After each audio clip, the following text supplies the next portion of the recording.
Today I want to talk about overwintering your plants, protecting your plants for the winter, things that you have to do or may not have to do to get them through the winter. So basically what we have here, we've got this is a sand bed. It's full of cuttings. There's probably 13,000 rooted cuttings in here. Now, there are two ways to look at this.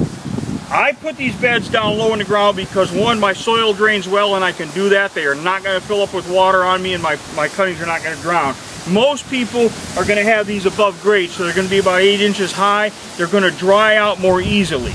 I am not going to cover mine because I know that it's really not necessary, but I take chances that I don't want you to take. So I'm going to suggest that you cover your stuff. You're going to cover it with white plastic, not clear plastic, not black plastic, because white plastic reflects sun rays. Keep in mind, your growing plants should be hardy in your zone. It's not going to hurt them to freeze. Even if you cover them, they're still going to freeze, but it's how they freeze and how often they freeze and thaw and how dry they get or how wet they get that really affects their health through the winter months. So kind of get that into your head. Even if I cover them, they're going to freeze. Don't put them in your garage. Don't put them in your basement. Don't put them in a barn. It's too dry. They really need to be out here in the air where it's humid. We cover them with low structures. I've made structures out of 2x4s that went up like this, straight across and down, and laid anything over top. Screen, snow fence, shade cloth. But a flat structure like that can collect 2-3 feet of snow and it'll collapse and break. So you have to keep that in mind. So anyway, today what we're going to show you, we're going to show you how to use a very simple hoop, and Amber's going to back up here a little bit. What these things are, this is concrete reinforcing mesh. You buy this stuff in a roll, and it just works great for covering things low. Now, let's say you can use this over cuttings, you can use it over small containers, you can use it over trees in a 3-gallon. Make sure they're good and moist before you cover them. You can take the trees and lay them down so they're laying at an angle like this, and then pull the hoops over top of them and cover them up so that they're all set to go for the for the winter. So you can lay them down. It's not going to hurt them. You don't want to cover anything until it's dormant. Keep in mind, yesterday it snowed all day here. We had snow on the ground at different times during the day, but that really still wasn't cold enough to trigger things into dormancy. You really need it to get down to like 28 degrees or 30 degrees and stay there for a couple hours. When that happens, all the leaves are going to drop off the trees. There's going to be leaves everywhere, very few leaves in the trees. Your plants will be dormant. That's how they know to go to sleep for the winter, when they freeze hard like that. It doesn't hurt them. It's part of the natural process. So these hoops, this is concrete reinforcing mesh. This is what they put in concrete before they pour to give the concrete strength, especially if it breaks. From this end to this end, this is about 7 feet. So I've got a roll of plastic that is 10 feet wide. Now, you can buy white plastic. The only place you're going to find it is if you go to a place that sells nursery supplies or greenhouse store. Your hardware store is not going to have white plastic. They're going to have opaque plastic. They're going to have all kinds. It's not white. So when the sun shines through that, it's going to heat up. It'll bring your plants out of dormancy on a warm day. Then they're going to freeze, and that's not going to be a good thing. So you really want to cover them with white plastic so that they freeze and then stay frozen. If they stay frozen for the whole winter, that's a good thing. So anyway, basically this is 7 feet from this side over to this side. The plastic is 10 feet. So you're going to stretch these hoops out over whatever you're covering, then you're going to pull the plastic over top of that. So Dustin and I are going to show you how to walk these. So just grab on the side.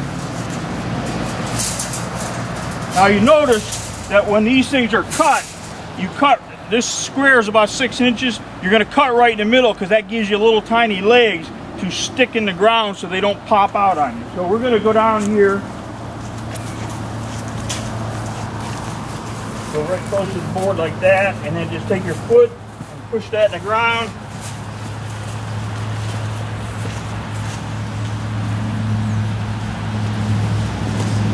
Grab another one.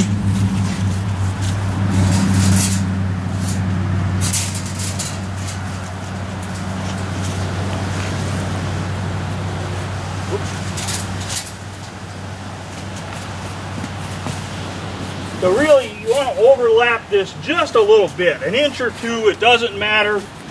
Now, nurseries use great big hoop houses, and the problem with that, it works great for them, but those things are so big, the plants are way down here like this, the hoop house is way up here like this, there's a lot of dead air space in there, that can dehydrate the plants.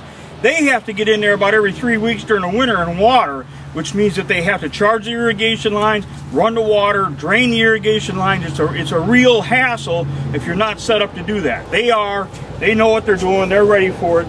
But when you cover something low like this, you want it good and wet. If it's snow covered, when you cover it, that's perfect. That's enough moisture to get them through the winter. You don't even have to worry about adding water when you cover with a real low structure like this. We'll walk one more down here.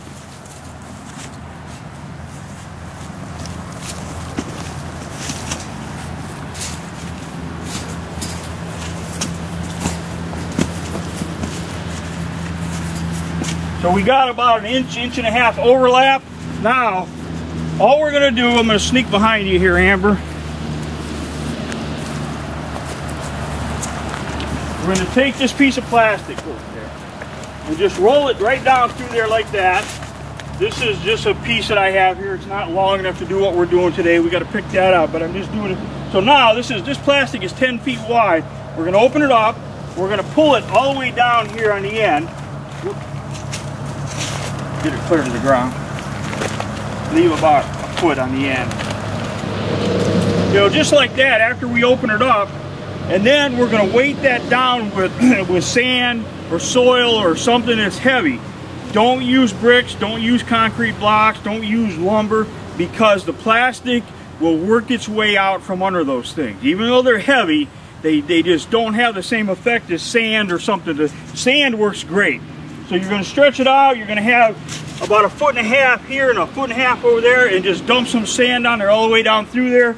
The whole secret to this is to get the plastic really, really tight.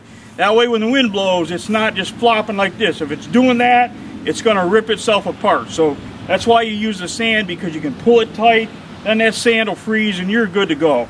So anyway, that's how you're going to cover using these little mini hoops like this. I'm going to touch on a couple other things that we do to protect plants for the winter, but we'll do that in a second. Now, you actually, if all you can find is clear plastic, you can use clear plastic, but you got to buy some latex paint, just white latex paint, and just slop it on there. That makes a huge difference. Don't put the plastic on clear and leave it, because the sun shines through there. It's like a magnifying glass, and it's a warm day. It's going to get 80, 75, 80, 90 degrees in there. The plants are going to try and leaf out. So if you want to use clear plastic, that's fine. Put it on there. You can use latex paint. You might be able to put some in a 5-gallon bucket, mix some water in there, turn it into like a sloppy whitewash and slosh it on there. Doesn't have to be pretty, but any white at all will make a big, big, big difference. So anyway, I just wanted to clear that up so you know there's no confusion about that. All right, now a lot of people have cuttings that they stick in flats. Flats are a great idea, and there are a lot of advantages to flats, because you can fill a flat up with cuttings. You can put it out there under the mist or wherever you're doing your rooting, and then as soon as they're all rooted, you can get them out of there and then put them somewhere where they can just be watered once or twice a day, which is really what they need. The disadvantage to flats is that they are independent units, so there's some airspace between the flats. And that's not a great thing for the winter. Right now we have these things stuck in here in our container area, but what we really need to do is we need to slide those underneath of those hoops that we just showed you in the earlier part of this video, because flats can dry out easier than cuttings in a bed.